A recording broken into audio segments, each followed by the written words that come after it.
CBS 12 News starts now. There's no guarantee that I'll be back to the way it was, but it just makes me want to fight more. Tonight, for the first time, we are hearing from a teenage girl whose life was forever changed when an off-duty PBSO deputy ran a stop sign and slammed into the car she was in. Farrah Fox is now relearning how to walk and talk, fighting to become normal again. Yeah, she's supposed to be in college, going to classes, but instead, she's been enduring physical rehab. CBS 12's Al Peffley sat down with her tonight. He joins us live from Delray Beach, the scene of where that crash took place. Al? Jim was right here at this intersection where Farrah Fox's life changed in an instant when she was injured in a car crash. And that accident may have injured her brain and body, but it did not break her spirit.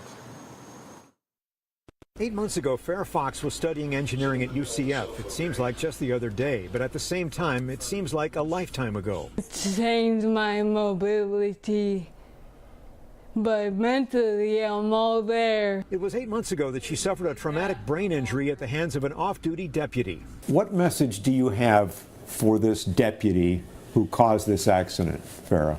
I don't want to wish you any harm, but just know that you've really screwed up my life. After weeks in a coma and months of rehab, Farrah can now walk with some assistance. This 19-year-old is pleased with her progress, but she wants more. I'm satisfied partially. I want to push harder because I want to be the way it was. Not surprisingly, she wants her old life back. It's not over yet. Until I'm completely back to the way it was, I won't be done. Farrah has goals like most teens her age. She wants to finish college, marry, and have children, but she also has lofty goals. Why do you want to be an astronaut? It's the ultimate travel destination. How many people can say they've been to the moon? Between her big dreams for the future and the vigorous rehab of today, Farrah is unaware of the impact she has had on others. Do you know what an inspiration you are to so many people who've been praying for you? Kinda. Please, she says, keep the prayers coming. Don't stop, it's working. I'm not done yet. Every brain injury is different, and there's no guarantee that I'll be back to the way it was, but it just makes me want to fight more. And Farrah is now at a rehab center in Central Florida learning how to do basic things such as getting dressed, eating, and tying her shoes. Her mother took a leave of absence from 2 jobs so that she could move up there and stay with her. Her family still has a civil lawsuit pending against the deputy who caused the crash. Live in Delray Beach, Al Peffley, CBS 12 News. All right, that's quite a story, Al. Earlier this week, a judge suspended Deputy Michael D'Avanzo's license for 3 months after he pled no contest to 2 traffic citations in that accident. This was the maximum sentence, by the way, that he could receive. He is now on paid administrative leave with the sheriff's office. Farrah's father also tells CBS 12 News that those medical bills are, quote, astronomical. He has set up a GoFundMe page. If you'd like to donate, we have a link on our website at cbs12.com. Just click on this story. Dozens of innocent women conned and swept up in human trafficking operations, forced to perform sex acts with up to a dozen men a day. Yeah, tonight they have been rescued, but the men who service them are beginning to face their own personal nightmares. Take a look. These are just some of the people's faces. They come from all walks of life, and now they're accused of taking part in a massive sex trafficking and prostitution sting across many counties across South Florida. And it doesn't end here. Many more arrests are still to come in this massive sting as it sweeps through South Florida. Tonight we have live team coverage from what happened behind closed doors to what these victims, the true survivors here, had to face each and every day.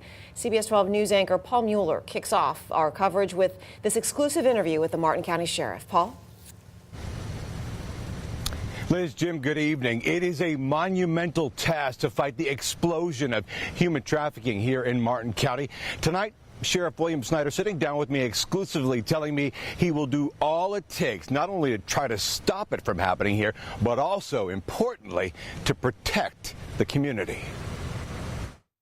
What we saw here in Martin County along the Treasure Coast is just an example. Just one example, Sheriff William Snyder says, of how human trafficking at Martin County spas and countless other places has gotten worse over the last decade. This case here in our area was the tip of the iceberg. By putting a dent in that iceberg, he wants Martin County residents to know. These places hide in plain sight. They're in strip malls, they're in shopping centers. He's doing everything he can to keep spas out of the county, even taking a different approach. The traditional law enforcement method, which would be to go in, make a couple of prostitution arrests and get out, close the place down, we decided to dig deeper and to go at the root of it. Digging deeper, another way the sheriff says he's keeping residents out of harm's way, even sharing his own story.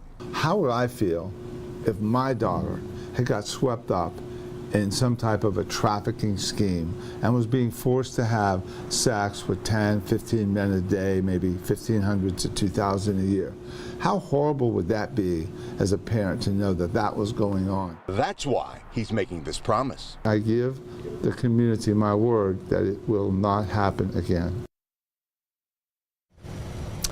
And boy, that is certainly one big promise to make. Now, the sheriff says it's all about the law of supply and demand. He hopes that these men, these so-called customers who were arrested, he hopes they learn their lesson. And in turn, that, he says, will help the problem here in Martin County. That's the latest Live Tonight in Stewart. I'm Paul Mueller, CBS 12 News. Thanks, Paul. As that investigation continues, there's another question on a lot of people's minds tonight. What's next for the victims, now survivors? CBS 12's Luli Ortiz continues our live team coverage. She spoke with a local advocate who breaks down the emotional process these women now face. Luli? Well, the first spa investigators busted happened right here behind me, Orchids of Asia Day Spa, after a complaint with the health department. And for many of these survivors, they called this place behind me home. Each stroke of a paintbrush aims to help women who survived the dark world of human trafficking. Were you able to find it? Janice Norman has been on the front lines battling the ongoing crisis in our area with her organization Catch the Wave of Hope in Stewart. We're bringing this horrendous crime that's been in the darkness to view, and that's the only way we're going to get rid of it, is if people understand that it's happening right here in our own backyards. Her team works with local law enforcement agencies during the recovery process. Through various agencies, there are translators that they bring in. The Martin County Sheriff's Office tells us over a dozen translators and a local human trafficking coalition are helping these women right now. They could be at the Sheriff's Department, they could be at a hotel, a safe house that the Sheriff's Department is guarding and making sure that no one can get into them. And I know that the Sheriff's Department does have counselors that they would be bringing in. As the investigation continues, it's unclear how long survivors will stay at these guarded safe homes. At one point, they're probably happy because they're safe. The other point, they're kind of probably wondering what the consequences are going to be to them and their loved ones. And right now, Catch the Wave of Hope is raising money to build its own safe house to help these survivors cope after the trauma. We're live in Jupiter tonight. I'm Luli Ortiz, CBS 12 News. All right, Lily, and give you a sense of the scope here. Right now in Palm Beach County and the Treasure Coast, hundreds of men have been charged so far, and many are still wanted. In Indian River County, more than 180 or more. In Martin County, more than 100, and in Palm Beach County so far, just 2. All right, turning now to weather, let's take a live look in downtown West Palm Beach, where it was another hot and beautiful day, but there's a good chance for rain on the way for this weekend. CBS 12's Chief Meteorologist Aaron Christensen is tweaking the weekend forecast, you said, and I hope it's less rain. Well, could be a little bit less one day. It's really going to be dependent upon our high pressure, believe it or not. I know that this storm system moving in our direction looks large and in charge, but depending upon where our high pressure moves will make all the difference in the world as to which day of the weekend will be wetter. No doubt about it, this front here is our next weather maker. As it shifts to the east, it's going to once again bump up against this high pressure that is east of Florida. Now, there are some models that take that ridge of high pressure a little farther out over the Atlantic. There are others that keep it a little bit closer to us. And really, depending upon where that is, the closer it is, the better chance we have of keeping that front at bay. And so our rain still looking pretty decent here for Saturday as well as Sunday. But Sunday we have changed just a touch. We have an uptick to a 30% chance. So really we're looking at 40 on Saturday, 30 on Sunday. Not a big impact to our temperatures, though, still in the 80s. I'll tell you how you can spot the space station coming up. Well, new tonight, SpaceX success. SpaceX launched its Falcon 9 rocket from Cape Canaveral just a few hours ago. Take a listen. 3, 2, 1, 0. Ignition. On board the rocket is a communication satellite for Indonesia, a commercial moon lander, and a small satellite. SpaceX says that the deployment was successful, and the spacecraft is now starting its 2-month voyage to the moon.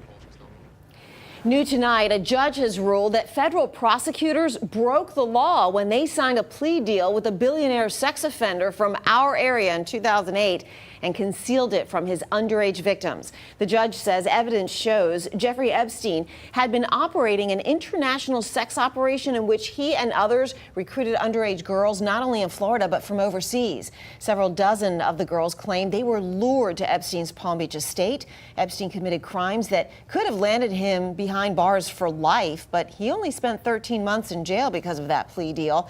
The judge asked prosecutors and victims' lawyers to recommend how to move forward in the next 15 days. Jury selection continues in just hours in the trial of now former Palm Beach Gardens police officer Newman Raja. Raja was working undercover when he shot and killed church drummer Corey Jones in 2015 in October. The jury pool is huge with 200 jurors total. Jury selection is expected to run through Monday, and the judge says just the trial could last until March 8th. Coming up next at 11, the publicity stunt that's stunning the nation. The Empire actor who's accused of staging an attack on himself tonight, the first place he headed to after getting out of jail. Treating opioid addiction with drugs in prison, how it works, and more importantly, why it works. Hubbard Radio Stations, proud sponsors of the CBS 12 News Network, the one to turn to.